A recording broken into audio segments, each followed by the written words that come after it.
Hello, and welcome to this introductory video on West Coast Informatics TermHub powered Automap tool. This is an environment for terminology data normalization or standardization interoperability support that allows, through an API, the ability to input strings or coded values from in the wild medical records and normalize them to something like US CDI or US Core. Ultimately, this platform is very flexible.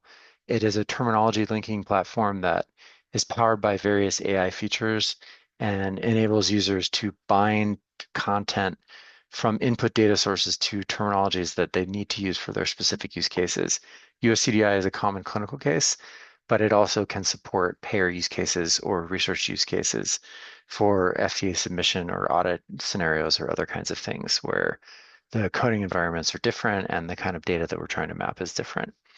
This platform uses a pipeline of data processing that does a variety of different things and has components that can support entity extraction, sort of NLP layer to identify healthcare entities in blocks of text. It can also take just raw text content representing sort of one or more short things or coded data that has legacy coding systems like ICD-9, or even situations where codes are retired and need to be upgraded. We're going to walk through a couple examples here, just sort of showing you how it works. So first, there's some metadata that you can look at that kind of takes you through what this reference deployment supports, various kinds of things, and then ultimately at the end here, the terminology bindings that are used for the different categories of data.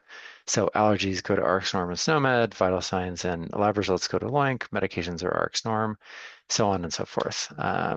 So these are pretty standard and aligned with US healthcare requirements at the moment. We've run a few records through so you can kind of see the results. So this first example is just a raw medication string from a health record. If we click on it and scroll down here, you can see that it gets mapped to a number of potential candidates below bound to ArcSnorm and ultimately with a confidence score. And so you can see here that it finds the right ArcSnorm code, even though the strengths are kind of very different in the way that it all looks.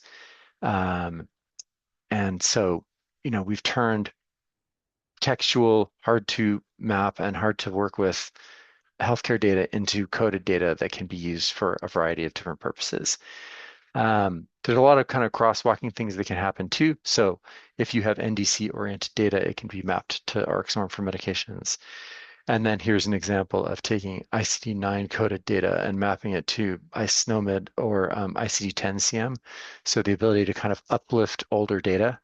This third example takes a retired SNOMED code and its corresponding string and maps it to the current version SNOMED code that represents this data now. So, there's a history mechanism in SNOMED that defines retired things as being replaced by or possibly replaced by newer things. And so it can do those kind of crosswalks. Additionally, we can work with underspecified lab data. So here's a short string that does not have enough information to fully represent what might be a LOINC code for this data. And in that case, we're kind of matching to all of the corresponding LOINC codes that have compatible features and then scoring them according to rank, the common test rank data from LOINC. So using sort of frequency data to say, given less contextual information about something, we have the ability to use frequency data to say more likely results are probably what this is. This tool has some built-in workflow capabilities too that are really outside the scope of this, but you could identify things that either don't map or map with the top scores below a defined critical threshold. In this case, it's 0.85.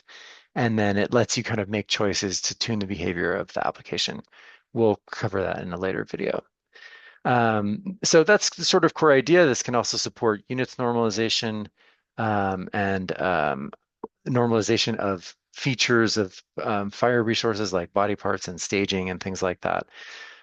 Really, the goal is to be able to sort of take whatever data exists on the input side and bind pieces of it to the right coding systems to then construct the appropriate data on the right-hand side.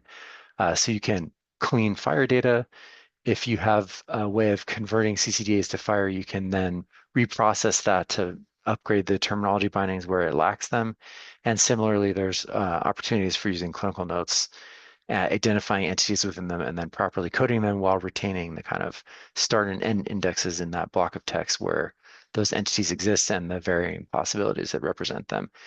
In this tool, there's a kind of batch mode entry, so you can upload a batch of data that let you then kind of process things in a sort of bulk way and orient yourselves around that. And you can also do them one at a time, which we'll do here. So in this example, we'll take a medication string um, and we'll choose medication. Here you can tune the frequency. So if you want to see more results or less results, you can set this thing lower or higher. And then you submit this request and it will perform the mapping. And then down here, we can see actually this is a sort of clean example where there's really only one good match. And it is this disintegrating oral tablet case. So we encourage you to play around with this. Email us to get an account. When you go to the login page, it should provide some information about that. Thank you very much. This is a quick look into the Automap tool.